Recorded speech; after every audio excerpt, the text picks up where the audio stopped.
I take pride in being good around the net. That's kind of the thing about having a dad who's been around. He can tell you you're going to make most of your money being in front of the net, so get good around there. And if you can score 10 to 15 goals just by getting a stick on the puck or something, stick on puck or banging something in, then it's going to benefit you. And it might not be the prettiest way to score goals, but they all count the same. So it's something that I've worked on. And Kyle Bocek, our skills guy here, him and I, when I was up with the NHL team, we worked like every day on different net front drills and rebounds and bouncing pucks and stuff like that. And it's one of those things that it takes a lot of work, but something that I take some pride in now. That was Utah Hockey Club member Josh Doan, and you are listening to episode 138 of the Up My Hockey podcast with Jason Podollan. Just watch me now.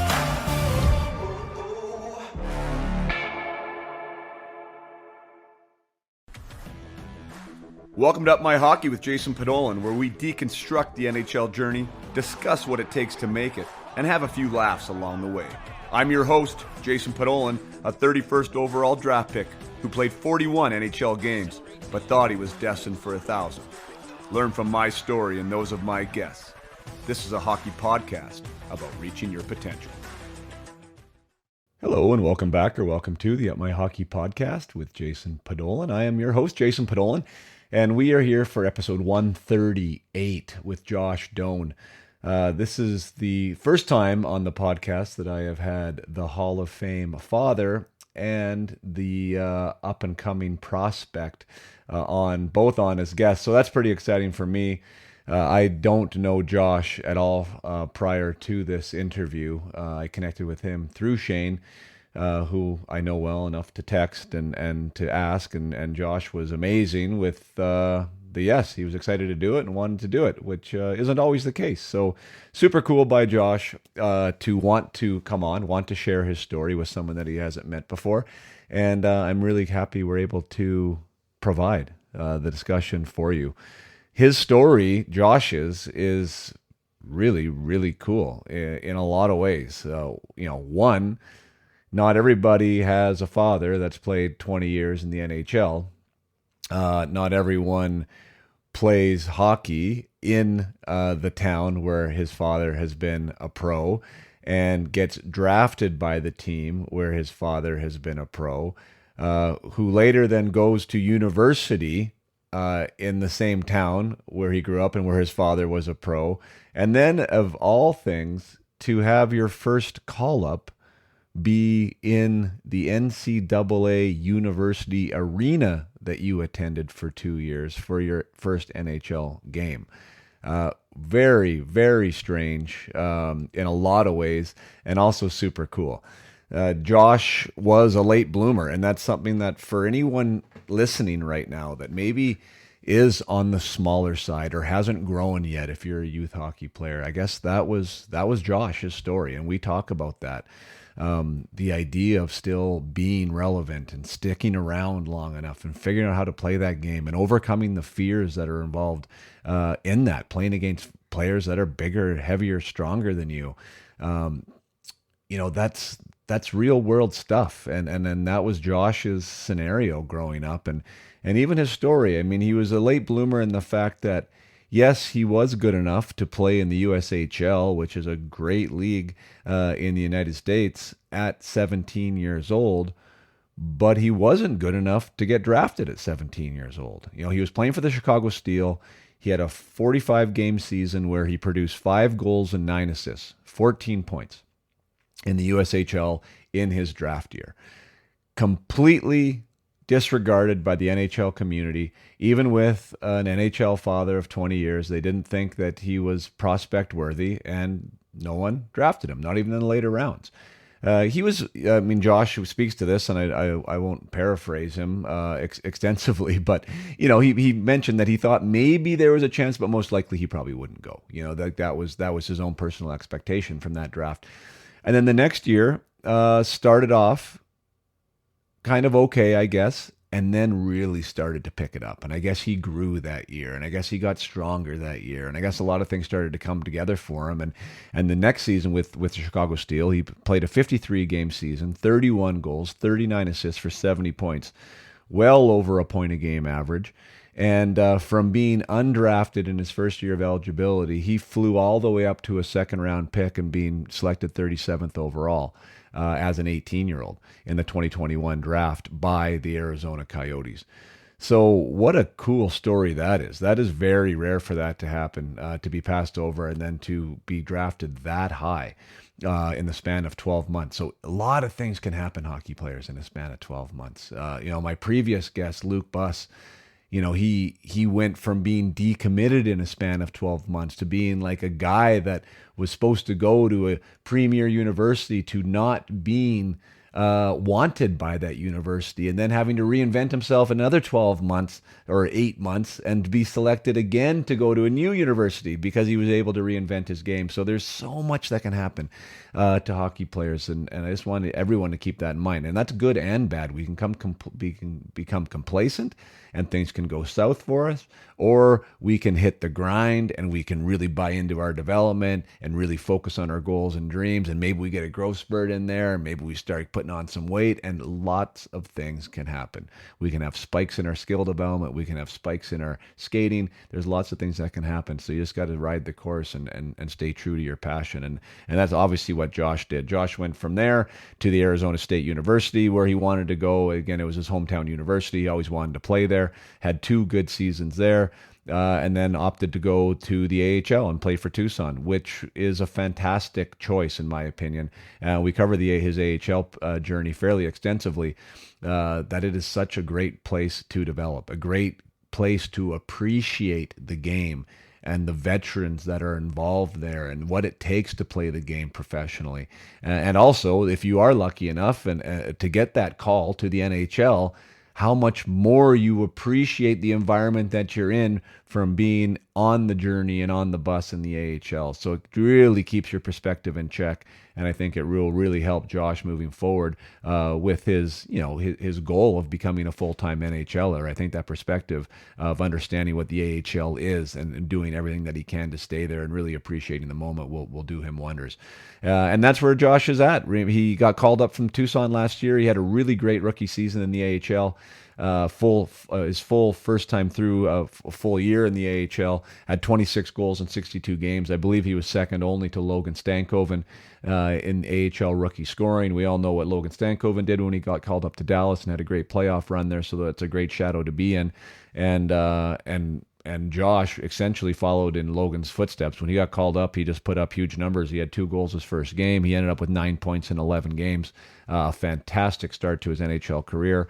And now, as this podcast is being released, he is at camp and trying to make an impression there to become a full-time NHLer this year with Utah.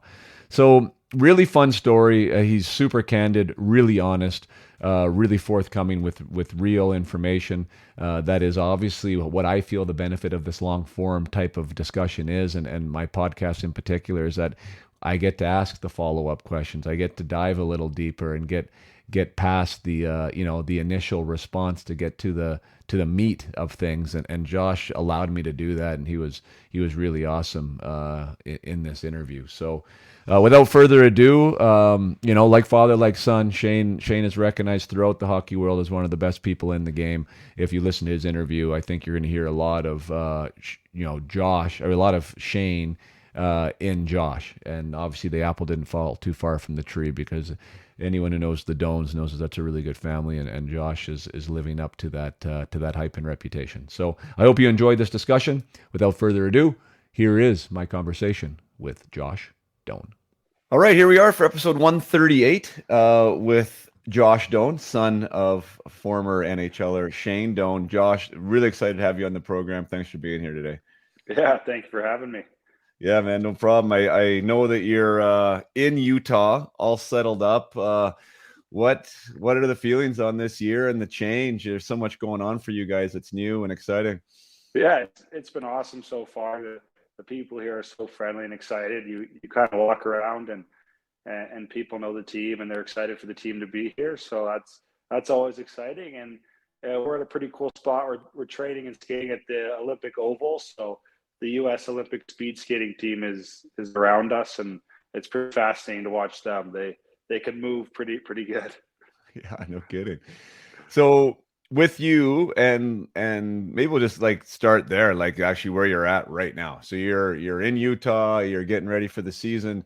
You were a late call up at the end of last year and had a lot of success there. What's the message for this year from the club? What are the expectations for you?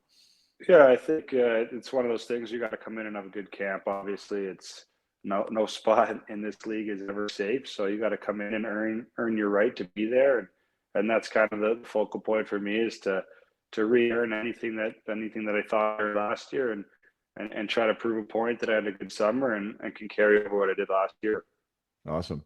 So from you as a personal, like your mindset, maybe it goes without saying, but like you want to be an NHLer this year, you want to be a Utah Hockey Club member, and that's where that's where your sights are set.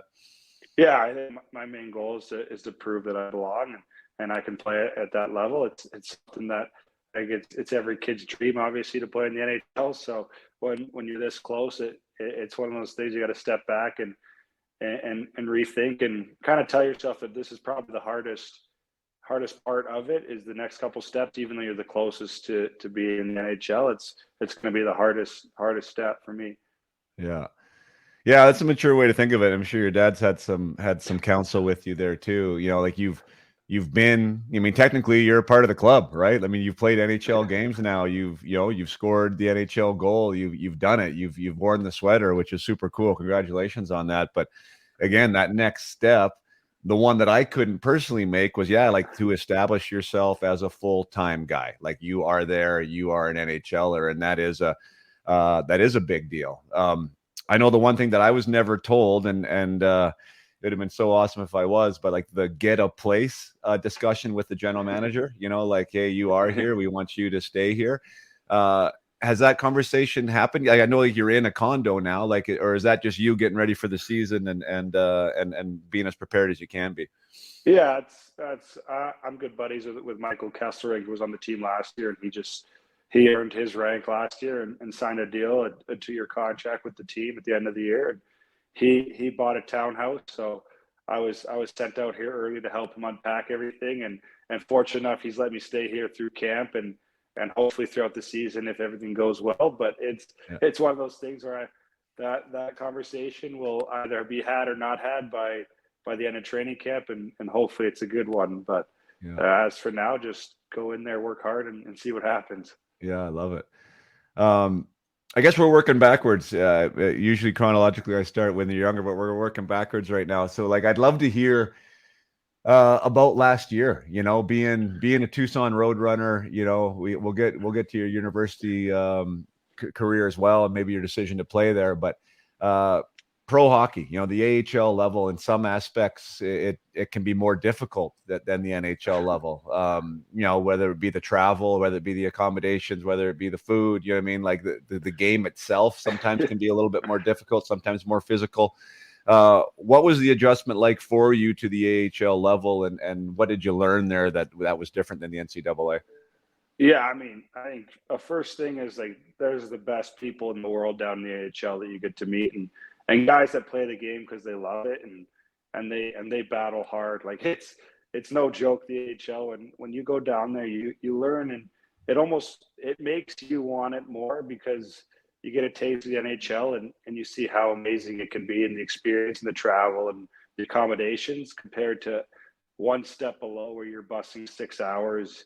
Your meal is a random hotel meal from a Best Western or something like that, and then you got to go play back to back against grown men that are still trying to prove themselves and prove that they belong in the NHL, and everyone's out there and trying to make statements. So there's no night off. Like every game it's a bloodbath, and if you love the game of hockey, it's so fun because you're in the thick of it no matter what, and every night's a big game. So it's a riot, and you learn how to love the game for what it is, because you are battle tested, and when you finally make that jump, you learn to love it a little bit more up at the next level. Yeah, boy, you touched on a lot of things there, which I think probably require a little bit more insight. The one is like just for more the average fan, or maybe even like the average junior hockey player out there playing, like you mentioned the one step, like it's legitimately like you're one phone call, one injury, one whatever away from, the greatest league in the world. And not only does like your paycheck dramatically change with that one phone call, but the experience of being a hockey player dramatically changes, right? Like you're not on buses and traveling 8 hours and eating on the bus and ordering your food from the rink, and all the stuff that happens with that. You're flying in charter planes with shrimp caviar, and all the rest of it. Like it's just such a mind-blowing difference just by the chance that you might get a phone call. Can you just talk about that? Because you did experience that last year, right? Like from the AHL to the NHL. Like, what was that like as a young man experiencing that difference? Yeah, I think that the first time I really noticed it, obviously my dad would tell me stories as a kid, and I was kind of like, yeah, like whatever. Like it's I'm sure it's nice, but he was never like really saying it. And it goes like, when I got called up in San Jose after back to back there, we flew to San Jose, or we flew to Bakersfield, played Bakersfield, drove down to like San Diego, played San Diego, flew up from San Diego to San Jose, played them, and it was like you're getting a full AHL experience. Where as a young guy, I'm flying, we're Southwest, I'm middle seat the whole way because I'm between two older guys. That's kind of how it goes. And then we play San Jose, get called up. They asked if I wanted to fly out that night, and I had all my stuff there. So I was like, I'll fly out the next day with the team in Tucson and then drive up from Tucson because we were going home. So then I flew from San Jose to Las Vegas in a middle seat between two veterans, and then from Vegas to Tucson in a middle seat. And you're in there because they're bigger guys. It's pro hockey, so no one's little. And then I drove up from Tucson to Arizona. I played a couple games, and you kind of learn, like you get to the practice facility, there's breakfast made for everybody, whatever you want to order, the team chef will do it. And then you practice, and you can take home whatever you want, any drink really you can think of, like sports energy drink to prepare for the game, which you're not getting in the AHL. And then after a couple games at home, you drive to a private airport, walk onto the plane, you sit in your own seat, there's people are bringing you whatever you need, and you're flying to your game. And then after that, you fly right out after the game, and you go to the next location where it's like, and it's like some guys are kind of upset that they got to fly out that night to go play. I'm like, this is great. Like I was busting 6 hours the next game like a week ago, so I'm loving it. Like I'm getting a full sleep on the plane.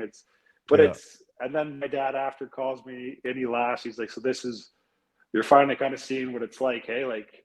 And I'm like, yeah, you should never have been complaining. And all the years you complained about traveling to us when we were kids, like I don't have any sympathy for you anymore. Like this is legit. So it's just, and like you said, it's one call. Like it takes legit one phone call or one injury or you to have a couple big games in a row to get a chance. And you look at some of the guys that have came through Tucson and Arizona that earned their chance, like Connor Garland and Michael Bunting and Michael Carcone, and there's some big name guys, Matthias Michelli, that they served their ranks in the AHL and they've never looked back since. And it's you kind of see why they've worked as hard as they have to stick. Yeah. Yeah. I mean, I do. One of the things I really do respect about your old man, and for, any of those guys that have done what you just said, is like your dad experienced the minors, right? Like he experienced the minors after being in the NHL for a season or two. I can't remember exactly, but like that's a big wow, like to go back and for him to rebuild himself and to find a way back to the NHL and to have the career that he did. But there's some guys, right? I mean, and not that I'm going to make fun of those guys, but the Silver Spooners who have never been in the AHL don't know what that's like. Don't know what it's like to be on the buses there and to have that experience. Like those guys are usually a little more quick to complain about the travel and everything else, right? Yeah. Oh yeah. So I credit guys like my dad and guys like I played with Dylan through this year, and he had an incredible year last year in the NHL. Went back to play junior, had a good training camp. They wanted him to get a little bit more experience in the AHL. And then came down and had just an amazing time with the guys and was in every day in the room, happy and smiling. And then he goes up and he scores 17 goals, whatever it is, in the back half of an NHL season. And he's a guy who loves the game. You meet players and people who love the game of hockey because you don't get all that special treatment. You're there because you want to play hockey. And when you kind of make it out of that, you you get the special treatment and you love playing hockey, and the combination of it makes it so much better. And I think that's part of the AHL that sets guys apart from other players. And you see guys play a long career after they play in the AHL. Yeah, there's been lots of stories. I've had lots of guests on this program, as you know, with me in episode 137. And and some of the best stories, like, I mean, I don't know, Jared Smithson comes to mind right away, a guy that played a long time in the AHL before he played his 700 games in the NHL. I mean, Scott Nichols, another guy. But these guys really learned like the essence of the game at the AHL level from the guys that had been pros, you know what I mean? And maybe a cup of coffee, right, in the NHL, maybe a half a season here and there, but they were the 32-year-old guy that was playing in the AHL that, like, you know, like you said, like knew when to show up, knew what time to be at the rink, knew what the work required was to play consistently all the time. And they just said, like, the lessons from those guys and being around those guys really helped them in their journey. Can you speak to that at all with your experience in Tucson? Yeah, I mean, it's been so far. You do learn how to take care of your body, I think, is the first thing from those older guys that have been up and down, and you don't get the special treatment of getting like the massages. So you got to learn how to take care of your body yourself and show up to the rink early and get your work in. But like, my first captain in pro hockey was Adam Cracknell, and he's been around for a while, and he was the guy right away kind of showed me. He was the first guy on the ice every day working on different things and working on goalie shooting and stuff like that with the goalies. And it's like, and you see why he's done so well. And his best AHL season was the year I was with him. He had over 50 points for the first time ever at 30 something years old. It just goes to show, like, it's guys that take care of their bodies and they show up every day. And he made sure that everyone felt important and was having fun in the rink. And that's kind of how he just is as a guy, but it's the reason his career has been so prominent, in my opinion. And but you do learn, like, the little things of when to show up and how to feed your body, how to take care of your body away from the rink, and then when you're at the rink, what kind of do and who to see and who to listen to and what guys can give you good advice, and you kind of just have to be a sponge when you're down there and soak in all the experiments or experience and stories that guys will tell you, because like you said, you'll get the best stories in the world from the AHL. Yeah, and you know what? And I don't know. I mean, I was a little naive to that, and maybe you can speak to that or not. But, like, just as a young guy, and I was a second rounder, and, you know, kind of a top prospect, and was successful at younger levels. And when I got to the AHL, not that I disrespected the older guys, I didn't at all, but I didn't respect how hard it was to play the game that long at that level, you know, to actually be there at 30, 32, 33, right? Like, that was lost on me. You know, I kind of thought that it was easy, or it would be easy, you know, and boy, like, that's the thing, like, as I had more experience and gained more experience, I really found more of that, like, really utter respect for those guys that are able to play, you know, because it's freaking hard, man. It's hard. Oh yeah, it's really hard. And I think that's, like, once you learn the respect to those guys, I think you start to learn a little bit more. But like in the AHL, like, you go to the net, you're getting pounded. Like, it's not an easy game to play. I argue that it's the most physical league in the world because everyone wants to prove a point, and everyone's trying to prove a different point, right? There's some guys that are trying to prove they can be the toughest guy in the world and they need to be in the NHL. There's some guys that want to be heavy defensemen, but then you got guys that are more skilled than 90% of the NHL guys down there. They just haven't pieced it together in the NHL or haven't figured it out completely, and they could make you look like an idiot out on the ice at any given moment because there's some sick mitts out there, and then there's guys you got to watch out for that might kill you. And it's a hard game, but it makes it so much fun. And after, it's not as serious after games compared to the NHL, where it's like there you can laugh and talk about certain things that happened to you or someone else or in the game. You're like, I can't believe that happened or whatnot. But it's so fun. I loved my time down there the last year. Yeah, good for you.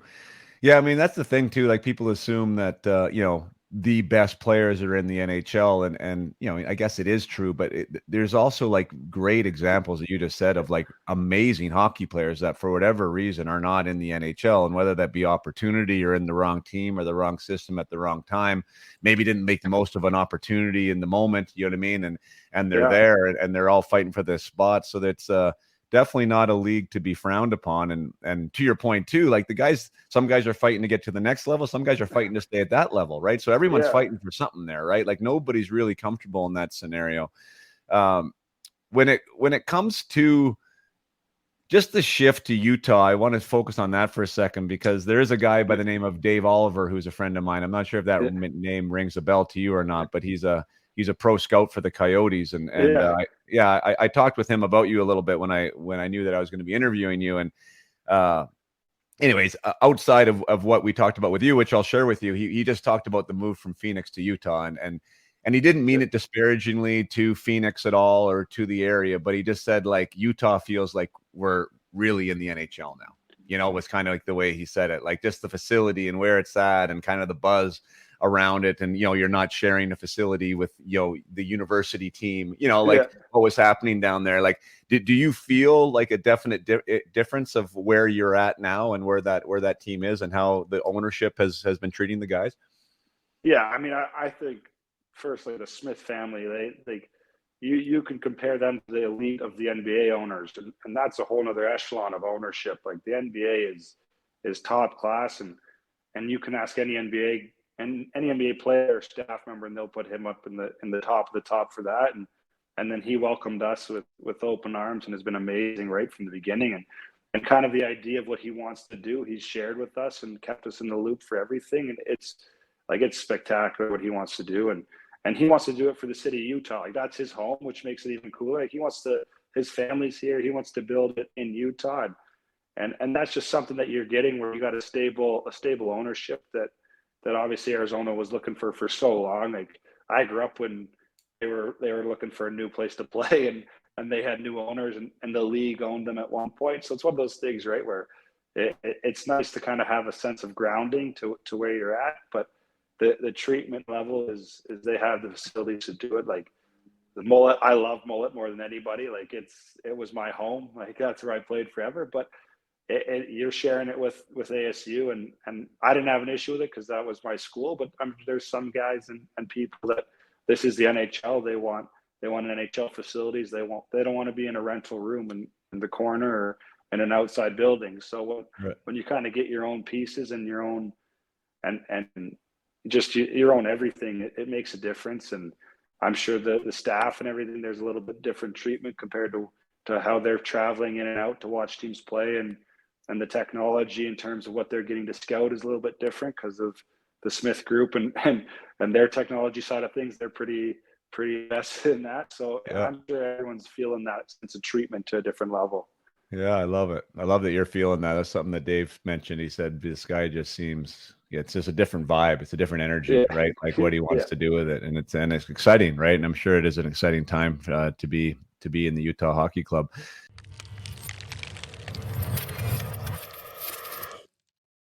Hey there, just a short break from the conversation to celebrate an exciting time of year, which is the start of hockey season. I know all across North America right now, there are teams that have been formed, teams that are starting to take the ice and are looking forward to having an amazing season. With every new season comes new opportunities, new opportunities to make friends, new opportunities to build relationships, new opportunities to improve, and opportunities to win championships, tournaments, games, etc., and have a super successful season on the ice. One of the ways to do that, of course, is to treat this season differently. And one way to treat it differently and to set the standard early on in the process is to create a culture, a mindset of high performance. And Up My Hockey can help you do that. If you are a competitive team anywhere in North America and you want to give your players the mindset, tools, and strategies available to have the best season that they have had yet, and to win the tournaments and to have success and to minimize problems in the dressing room and have an amazing experience, then Up My Hockey could be something that you were looking for. It's a 4-week program that the players will look at online individually in their own homes. And if you so choose, you can bring me into an online Zoom meeting after each week's of content for a coaching call, where we have mini breakout rooms. We have sessions where the players get to know each other in ways that they wouldn't otherwise. I ask questions that provide value to the dressing room, value to each other as teammates, value to how to approach competition, how to approach preparation, how to be resilient as a group, how to push each other to become your best individually and as a team. There's a lot of stuff that we will break down and provide a framework and an infrastructure for your team to be successful this year. So if that sounds like something you would like to do, 4 weeks at the start of the year, which actually breaks down to 8. Great to start in October, November, and get this done in the first half, really establish the culture that you would like.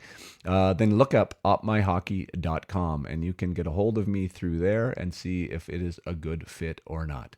Let's have this season be the best season yet. Now let's get back to the conversation with Josh Doan.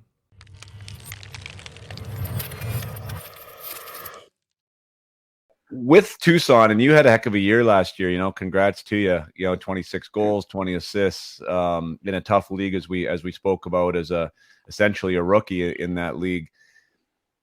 You got the opportunity with that call up, and boy, you came in smoking, buddy. Like, being able to score, like I think maybe 2 your first game, if I remember correctly, and then ended up with 9 points in 11 games. Like, shit, bro, that's like a 60-point season if you did that for the entire time, right? Like, that's crazy numbers. Just talk about that, like that first game feeling, like being able to get that goal. Like, what was it? Was it just everything just kind of coming together at the right time, or what was going on with you?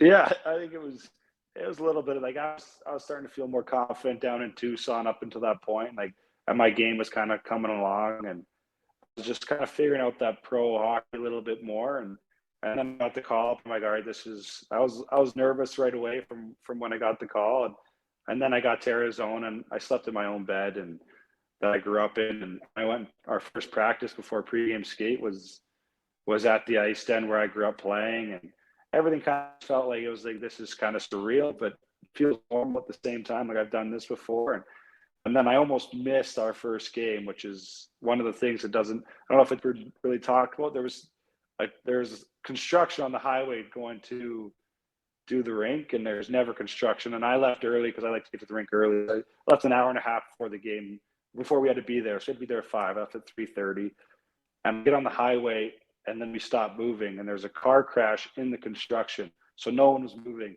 And my estimated time of arrival ended up being 6:54 at one point. But then there was a bunch of guys stuck, and our head coach was stuck too. So I was like, all right, I'm safe for now. And then it cleared up, and I got there at 5 o'clock. So I sat in traffic for an hour and a half for my first game. I'm like, it kind of calmed my nerves a little bit. I'm like, all right, now that I'm here, just play hockey. Like, nothing matters. At least I made it.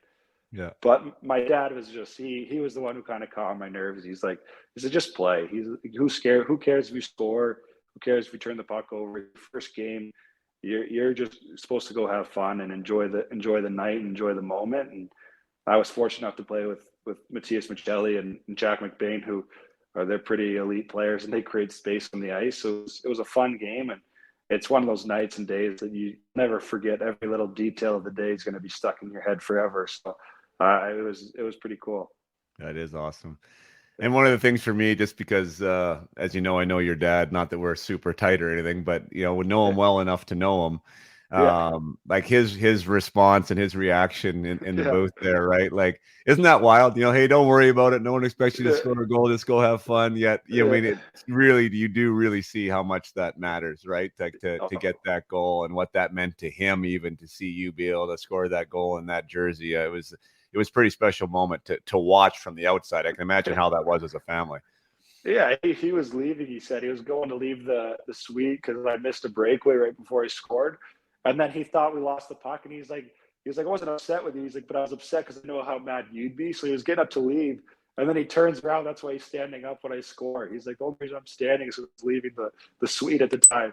So it's one of those things where I'm like, it just happens. Like, there's no control. It's one of those crazy moments where it's a bang bang play, and it almost is better that it happens that quick. That way you don't have to like walk in and feel the pressure as you're walking down the middle or something. Yeah, yeah, awesome. Yeah, and it was a deflection, right? Wasn't your first one a deflection? Yeah, it was like out of the corner. I knocked it off a stick and it went up in the air, and I whacked it out of the air on my backhand. And then the second one was a deflection too. So I Yeah. think I had 2 goals without shooting the puck into the net, which is always nice. And you know what? Which is maybe a good segue for Dave Oliver, because he had the chance to watch you in Tucson, and he had a chance to, seen you develop as a pro, and Yeah. he just said that's one of your, like, that's you. He's like, really, he's like, Josh is a guy that's like really, really good in front of the net, like really high hockey IQ. He said, like, sees the game really well, and seems to get a stick on anything. So I mean, watching that, me not watching you anywhere at any point in your career, those goals might have seemed like, I don't know, lucky, fortuitous, whatever you want to say, but it sounds like you've been scoring those types of goals for a while. Yeah, I take pride in being good around the net. That's kind of the thing about having a dad who's been around. He can tell you you're going to make most of your money being in front of the net. So get good around there, and if you can score 10 to 15 goals just by getting a stick on the puck or something, or stick on puck or banging something in, then it's going to benefit you. And it might not be the prettiest way to score goals, but they all count the same. So it's something that I've worked on. And Kyle Bocek, our skills guy here, him and I, when I was up with the NHL team, we worked like every day on different net front drills and rebounds and bouncing pucks and stuff like that. And it's one of those things that it takes a lot of work, but something that I take some pride in now. Yeah, just ask Zach Hyman how that's working out for him. Yeah, exactly. He scores 1,000 goals in front of the net. It's pretty impressive. Yeah. No, I love it. I mean, that's sage advice right there, right? Like, where does the puck end up? It ends up there. And how many guys score off a clean shot? Not many, so a lot of those goals are in front of the net. Got to get in front. So as far as, maybe we'll go back, I guess. I mean, lots of lessons in the AHL. I mean, obviously, I wish that you make the team this year and you don't ever have to be there again. But I'm glad you had that experience. There's a lot of stuff to learn in the A. Going back again, like, what a crazy experience, like, for you to play at ASU, and then all of a sudden the NHL team that you played for is playing at ASU, and and that's who drafts you, and all the rest of that. Like, Arizona State obviously seems like a very natural progression for someone who played hockey, in Phoenix, right? Like, of course, okay, that makes some sense. My question was going to be maybe even like that predates the NCAA, with your dad being a Kamloops Blazer, with you having the option of probably going to the WHL.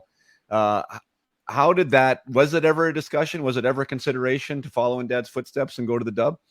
Yeah, I was, I think, 17 years old.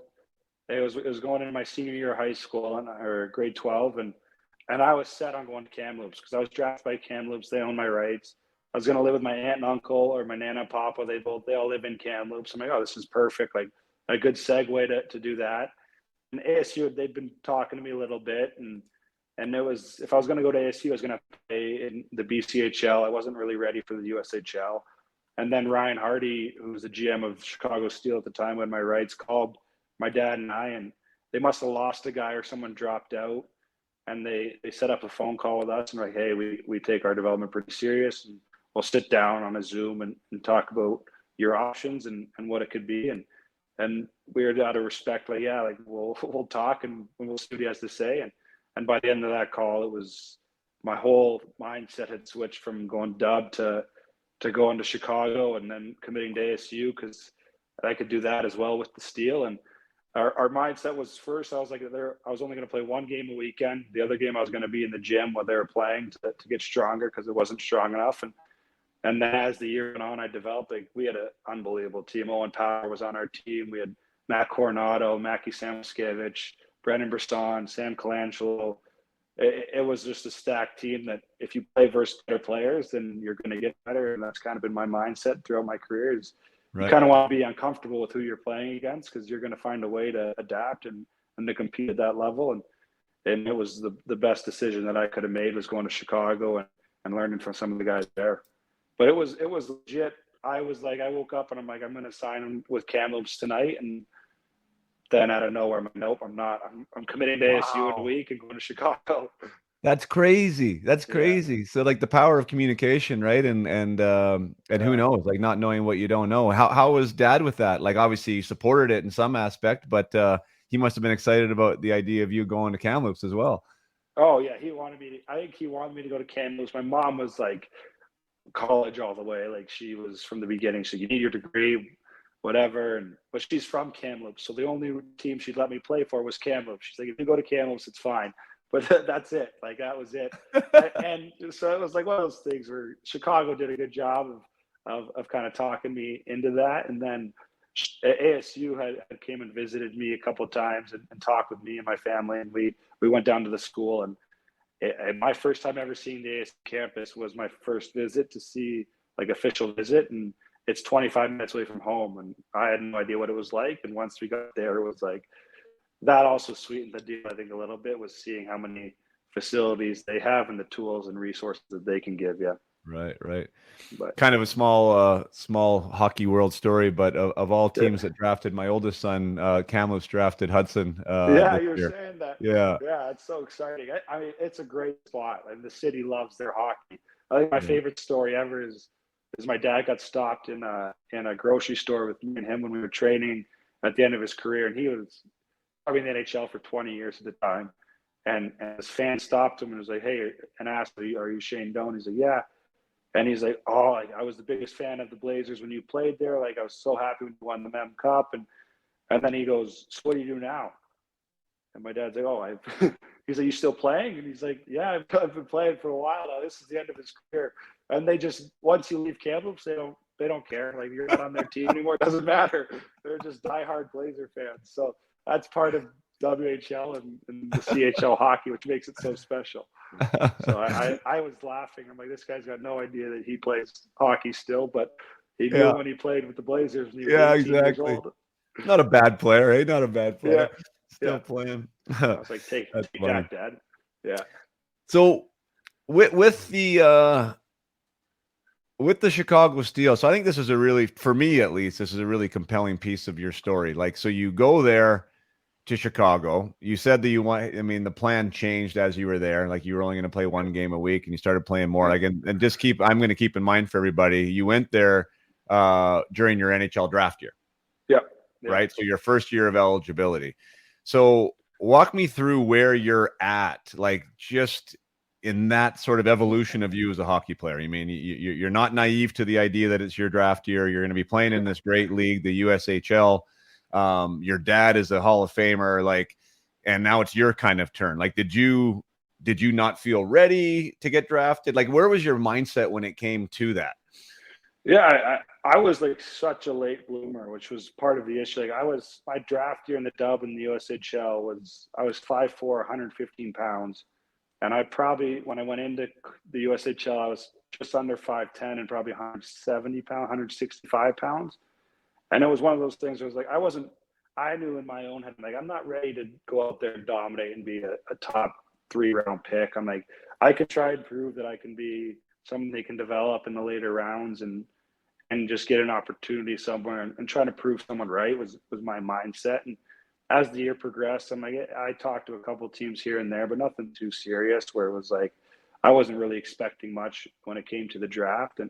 And then as the year went on, it was like, we had guys that were going to go the first couple rounds, and Brandon Bergeron went in the first round to Vegas. Sam Colangelo was like the second or third pick in the second round. And they're guys that I had played with and competed with all year. And I'm like, I can try and compete with them, but they're going to be the high end picks. I'll kind of slide in and hopefully be a 7th rounder was my hope. And then I didn't have like a great year. I think I had 5 goals and 14 points or whatever it is my first year, which by no means is me expecting to get drafted in the NHL. So I was like, whatever. And then COVID came, which screwed everything up. And it was like, everything was shut down.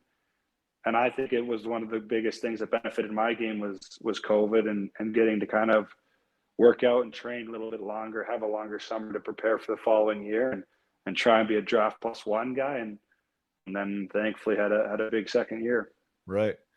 Yeah, that's okay. So that's super cool because it does happen, of course, that guys, get passed over their first year of eligibility, but it's quite rare to have the second year of eligibility be a guy that's going to go 37th overall, right? Like that, like from not on the board to 37th is a huge meteoric rise. So awesome on that. What was the big transformation for you? Like what's the difference between 14 points and 70 points, between 5 goals and 31 goals? What happened to Josh Doan? You mentioned COVID in the training, but like, was that the piece? I think it was mentally too. Like I think the game of hockey so mental and confidence wise, where I had the confidence of watching these guys put up 60 points and whatever they did, 50 points. I'm like, I was pretty confident. I can figure out a way to do that or kind of replicate a season like they had and be a late pick. And then my first game came after COVID and it was like, we got beat and I was like terrible. And it was like, I was -4, my line and I were -4 and we're like, hey, we got to reset. And then the next weekend, I great. I had a slow start. Like the start of my second year, I had 2 assists in 8 games and no goals. Wow. So I was like, this sucks. Like I was like so frustrated. And then I scored my first goal. And then the next shift I scored again.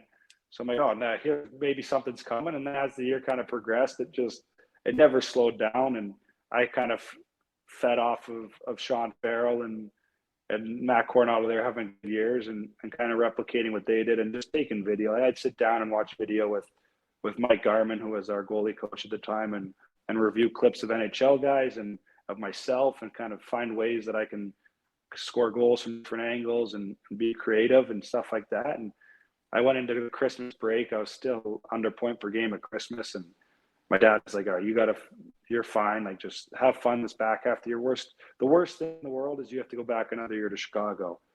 And in my head, I'm like, I don't want to do that. I'm like, I want to go to college. I want to prove I can play. And then I went after our first 5 games after the break. I think I had 2 hat tricks and 2 2-goal games. And it was like, and then from there, it just like exploded in the back half of the year. And Adam Fantilli got healthy. So I was playing with him and Sean Farrell and we had and then we lost like half the team to injury. So then it was just the 3 of us playing and they played us a ton and we were still winning and hockey we were having fun. And when you're having fun, like, in hockey, it's like, you can't do anything wrong. Like you could throw a behind the back pass and it's going to work and everything goes your way kind of thing. And then it was just trying to prove I could play defensive as well was the mindset and kind of solidifying my game as a whole before college. And surely enough, like I went into the draft and there are a couple of teams that called me and were like, hey, we're going to pick you up in the second round. And we're excited. And Arizona was like crickets from them. Like they didn't say a word to me. They talked to me the day before the draft and I was like, that'd be cool. Like to go to Arizona. That's obviously the team I grew up cheering for. And I thought I was going to go to Winnipeg or Minnesota or somewhere like that. And then like out of nowhere, I was getting changed. I was at the USA Hockey World Junior tryout and Mackie Samoskevich is like, you just got picked.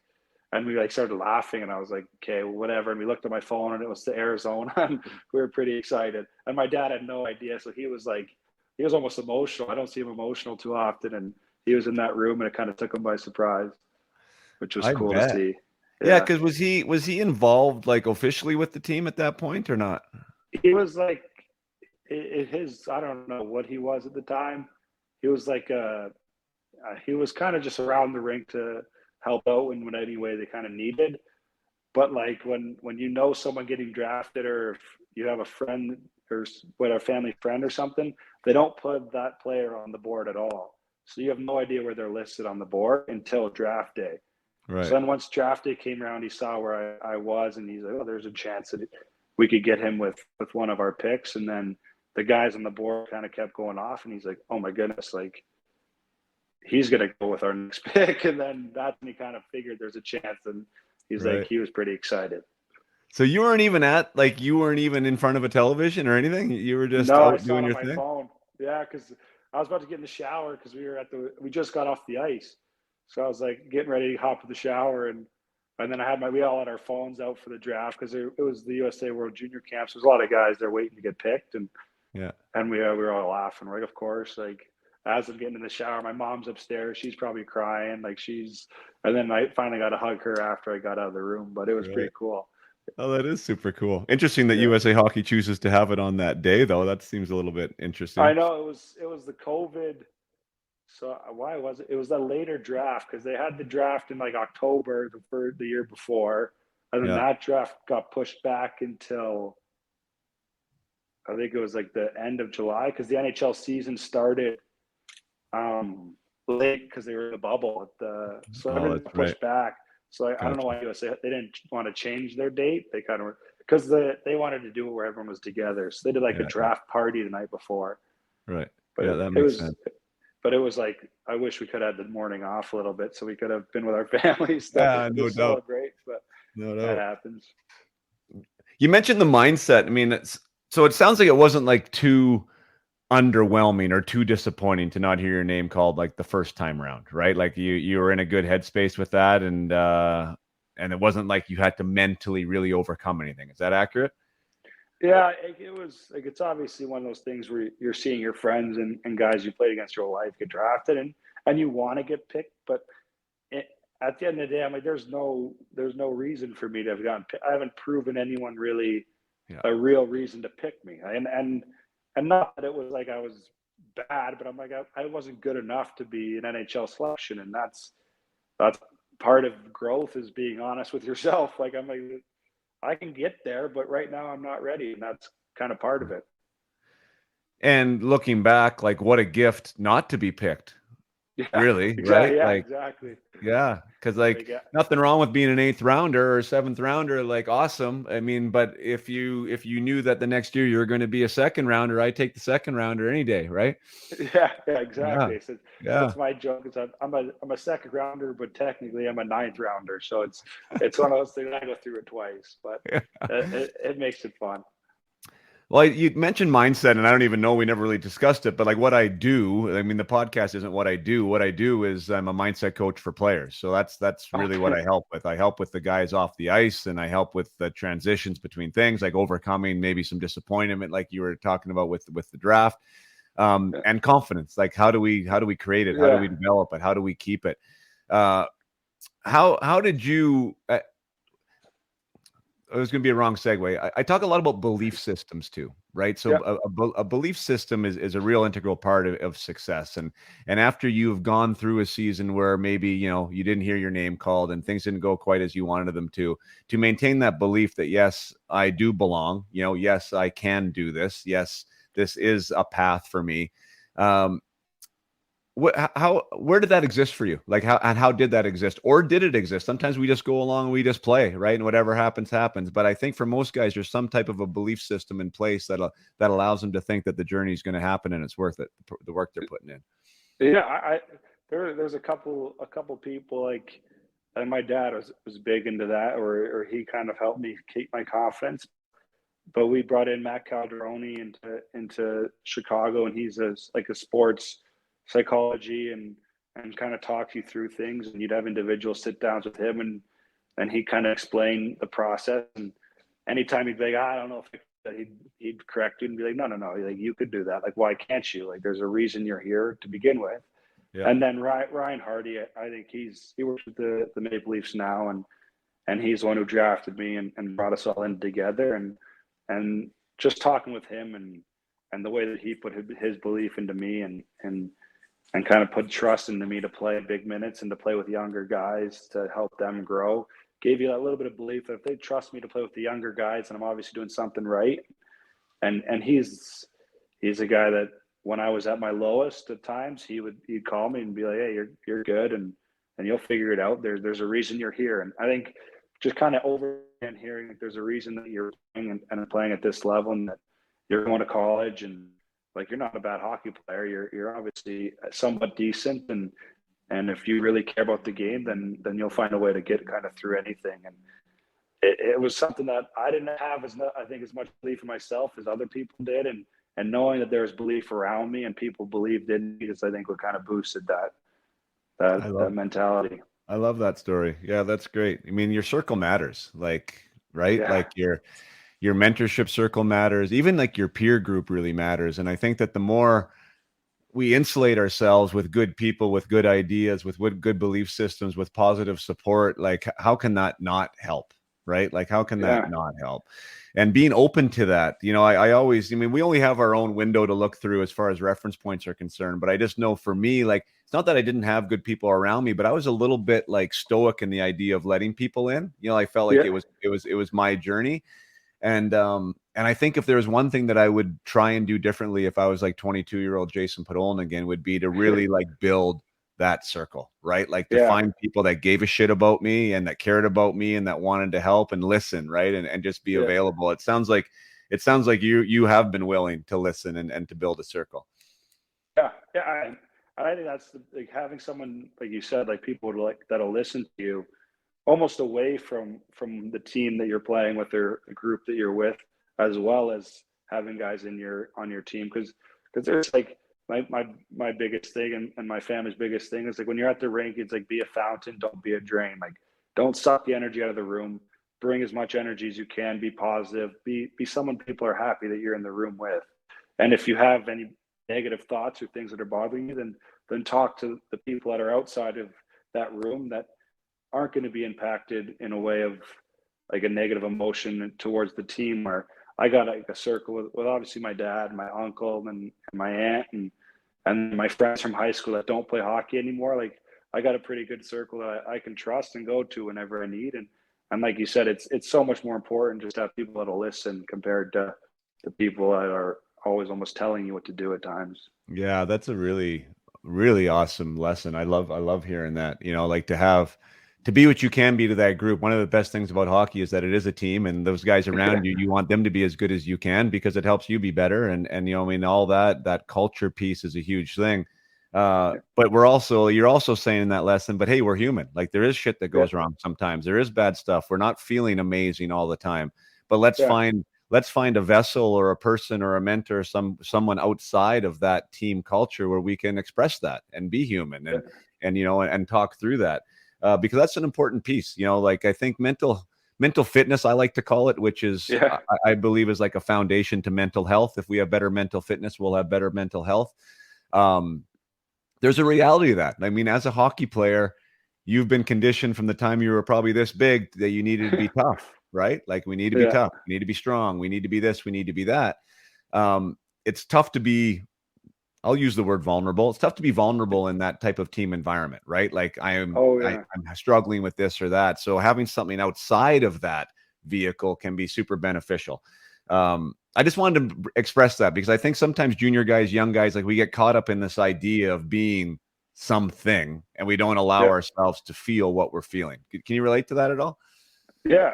I think that's part of what hockey is. Like hockey players want to be tough and they don't, sometimes it's not cool to be vulnerable, if that's the right word to say there. But I mean, in Tucson, we had talks this year as a group about past and stuff that has happened and what's kind of brought you into this point.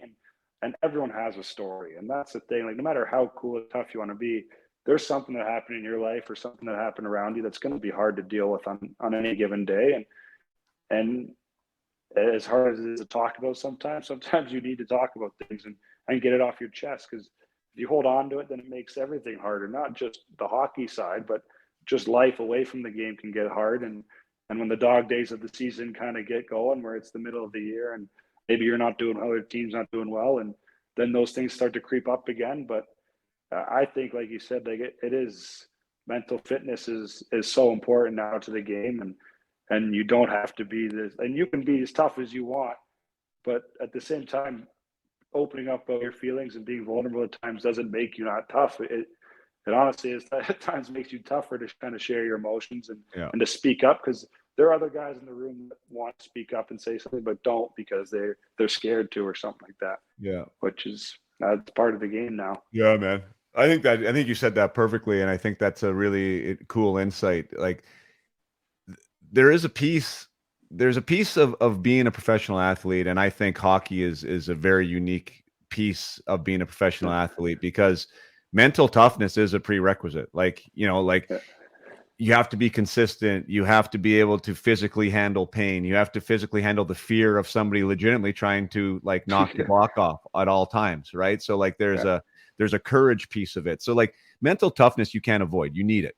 but that doesn't mean that we have to be emotionally stunted, right? And I think like that's the difference, right? Like there is a gladiator aspect, but there is also a human inside that gladiator that has stuff to deal with, right? So you using that word vulnerable, or we using it together, I guess, like that's tough. That's also tough, right? Like to stand there and say, hey, like I'm worried about this, or I'm worried about that, or I had a hard time here. Like that is exposure, and that allows you now to grow and be tougher. So it's nice that we can talk about that, because I think when we do, in the competitive nature of hockey players and the way that we're built, like if we can reframe that as being, hey, this is actually mental toughness training, is being able to talk about this openly. Like it's actually making you stronger.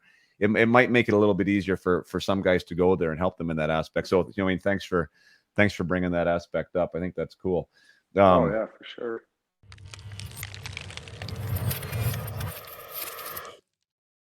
Just going to take a short break from my conversation with Josh Doan to provide an opportunity for my partner at UMH 68 and show sponsor Elite Prospects to get a word out. And Elite Prospects is the gateway to hockey. Online since 1999, eliteprospects.com is the #1 statistical hockey resource, serving over 1 million unique visitors weekly. It offers the most informative hockey player database on the web and has the most reliable transaction tracker available. For youth hockey players, EP is your very own online showcase to highlight your achievements and help secure future playing opportunities. Coaches, scouts, and schools at every level of the game considered Elite Prospects their one-stop shop to discover future stars. Hockey fan crazy about the NHL, the draft, and your team's top prospects? There's no better resource than EP Rinkside, providing insight and analysis on players worldwide throughout written features, video breakdowns, interviews, and more. Head to eliteprospects.com now and experience your gateway to hockey.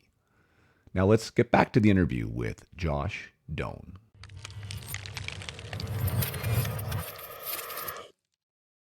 And I think that's a cool segue to what Dave Oliver told me about a little story that he heard with you. You mentioned that you were a late developer, and I think there's probably lots of lessons in there, because there's lots of guys right now, especially at the age group I'm watching a lot, because my oldest, as you know, is an 09, just got drafted, right? This U15 level. Like some guys have been through puberty for 3 years. Some guys haven't gone there yet. You know what I mean? And they're smaller and there's no hair in their legs and they're trying to figure it out. You know what I mean? It's like, it's a tough game. You know what I mean? To be behind like that. So you as a late developer, you said you were small and undersized. Like, what were some of the challenges you experienced with that, and what were maybe some of the secrets that you had in being able to overcome it? Yeah, I think the first thing is obviously, like, when you're undersized, sometimes there's some guys that are obviously a little bit quicker and faster, and there's some guys, like, if you have no muscle, you're not going to be able to be as quick or fast to avoid checks and stuff like that. And so I found myself on the end of getting knocked over a good amount of times, but you learn how to play the game the right way. And that's the way that I kind of like to, like, you figure out ways to play at that size that allow you to get pucks back, or to win battles, or to make plays in tight and stuff like that. And then as you grow, your body develops and you're stronger. So now you're playing the right way, but you're also bigger and stronger, so you can win pucks in other ways as well, and create offense in other ways. But the hardest part for me, honestly, was going from being so small and then almost growing too quick. My U16 year, I grew about 5 inches and 40 pounds over the summer, 30 pounds over the summer. And I used to be able to kind of get away and no one could hit me. And now I'm like, every time I make a move, someone's getting a piece of me, because I'm used to this extra weight and height. So there's every part of that journey is hard, but it mentally sets you up for able to handle adversity in the future. And you're physically stronger and more mature, because you understand how to play the game hard, and now you have size to go with it. So it was one of those things that I say it's the biggest blessing in disguise I've ever had. Yeah. I mean, I like the way that you say you learn how to play the game the right way. I think that that's something that I totally see, and I've seen lots, is that smaller players have to move pucks. You have to, right? Like you have to move pucks, and then you have to be able to find space. And if you can't do those two things, then you're not going to be relevant. And so how often have you seen, and you could probably even look back, you know, in your playing days, the early developer, the guy that could take pucks around people or through people and didn't have to move pucks. At some point, that guy gets caught up because everyone else grows, and now they have to relearn the game again, right? Like, Yeah. and those guys sometimes fall away. So, um, you know, maybe you can speak to that. Like, I think it's an advantage if you can stick around being an undersized player, and if you can keep yourself relevant, and then that growth does come. I think you are better off even than the guy who's an early developer. Oh, for sure. It is crazy.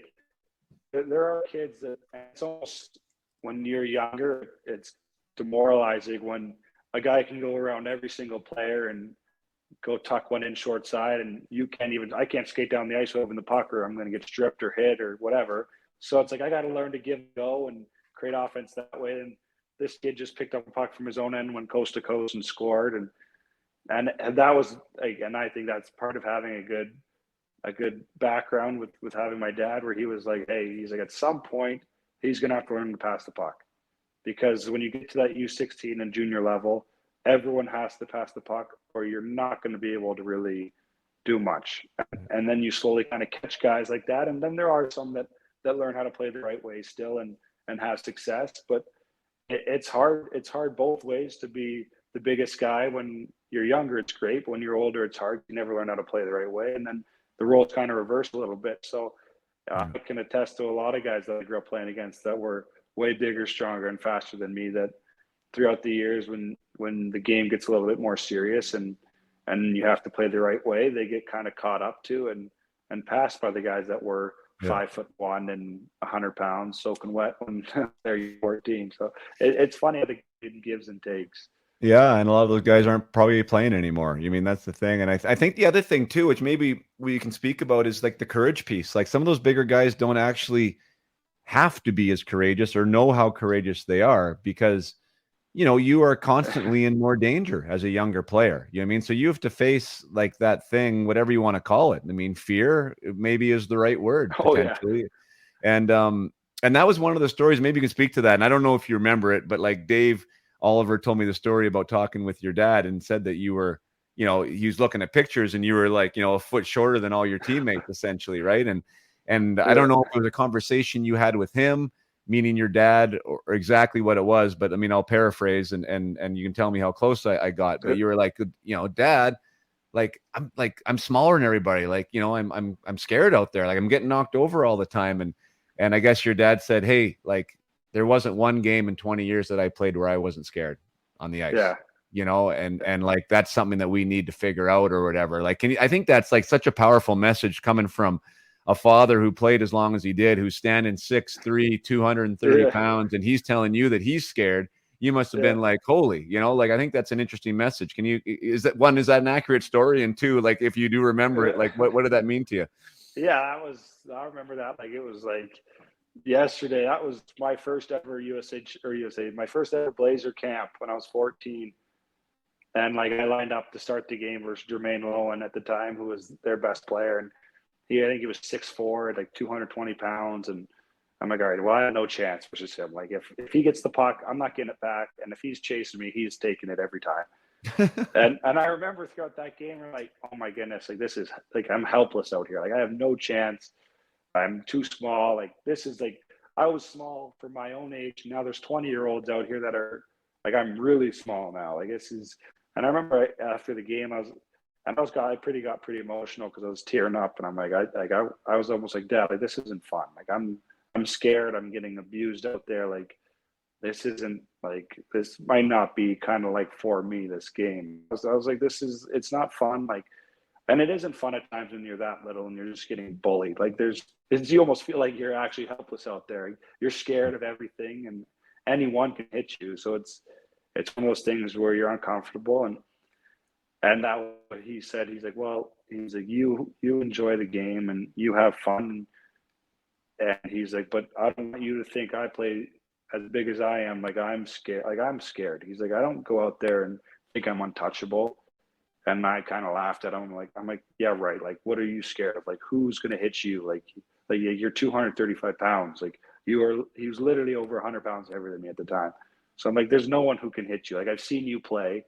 And he's like, yeah, he's like, but there was an element of, yeah, I might be bigger or whatever, but anybody can hit anybody. He's like, at the level that he played at, he's like, it's everyone's strong, and he's like, and I'm scared every game.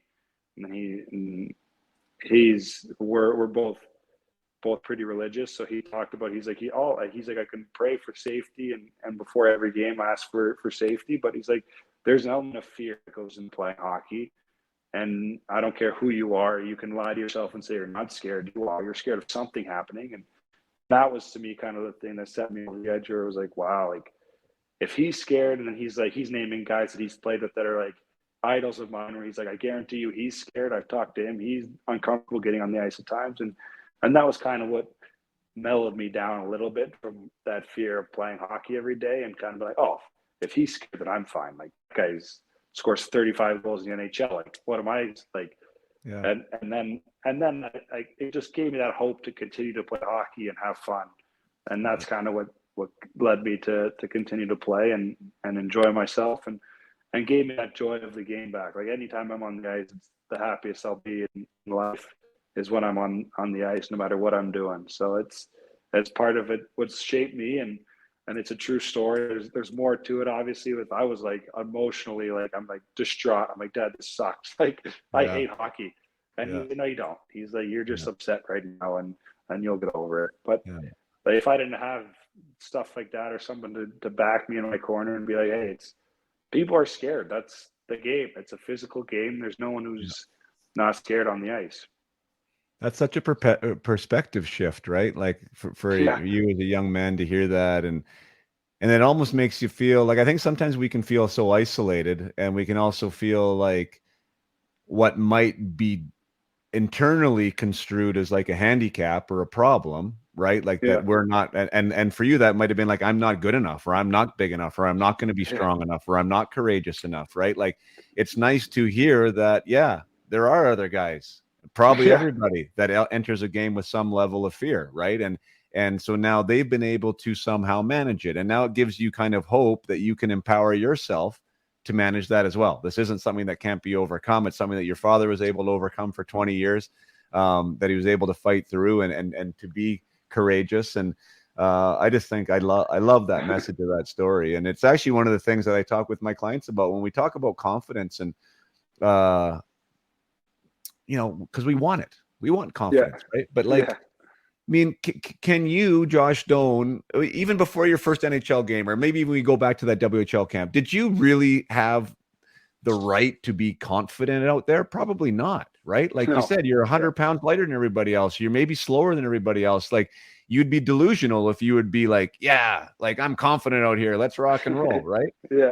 But I do say that there's another way that we can handle that, and that's with courage. Right? Because you might not have confidence, which is a feeling, but you can act courageously, right? You can be brave. And I think when we understand that that's a choice, that's a pretty powerful spot to put yourself in, because now you choose to be courageous. And then maybe at some point confidence does show up, but you can be courageous in the meantime, right? Yeah. Oh, for sure. I think it's all courage. I think anyone who gets on the ice now, you got to have a little bit of courage. And like you said, the guys have confidence 24/7. In my opinion, I'm like, I want to understand how they have that confidence all the time, but then at the same time, I'm like, you're just crazy. Like, there's something in your head that you gotta be a little crazy for this confident all the time. But that's part of the game. Yeah. And you know what? Who knows? You know that too, until we walk a mile in their shoes. Like, they could definitely have that swagger and come off that way, but you don't know what happens when they get home, or what they're thinking about, or anything else, right? Like, there's always something. We're all human at the end of the day. And I think, if we grow the strongest human behind the hockey mask, then usually a pretty good hockey player shows up. So I really value what you were able to share with us today, and the honesty that you've been given, because I think that there's a lot of ways to get to where you are right now. I mean, your path is a unique one, and there's a lot of lessons from everybody's journey. So thank you for sharing that with us today. And I mean, obviously wish you nothing but the best. And maybe if we're gonna have one more thing, if there's one lesson that you do have for somebody who wants to put on that NHL jersey and to score a goal there in that league one day, what would be the message to some younger players or some parents out there right now? Yeah, and it's going to sound as easy as you can, but it's the element of just having fun, and when you have fun, be creative. Because the more creative you are, then the more you're doing, and the more you put out there. Parents is almost let your kids be creative because they're going to make mistakes. That was is I can do whatever I want on the ice as long as and you can by the moment you're doing that and be creative on that side of the game. It is at the end of the day you're to have fun, so enjoy it. Yeah, I appreciate that. I mean, you were breaking up a bit for me there, unfortunately, but I definitely understood the message. Like, yeah, have fun. When you're having fun, you're enjoying the game. You're allowed to. You're letting your creative element shine, which makes Yeah. you be a unique player in your own right, and add your own flavor to the game. And I do think that's a very wise piece of advice. I see so many players, even at the youth level, that, you know, here I am, a high performance coach, right? Like wanting people like to find their best, but that doesn't have to be super serious in nature, right? Like we can have fun exploring how to be our best, and we can have fun on the during the game and during practice. It doesn't have to be something that we're stoic and serious about. So I oftentimes want to connect players to that idea of like, hey man, you're playing a game. Like at the end of the day, you're playing a game, and you got to have fun doing it. And that's probably when your best self is going to show. So great lesson. Best of luck this year, Josh. I really appreciate you spending an hour of your time with us here today. And yeah, it's going to be fun to see the Utah Hockey Club do its thing this year. Yeah, I'm excited for the year, and thanks for having me on. Thanks, Josh.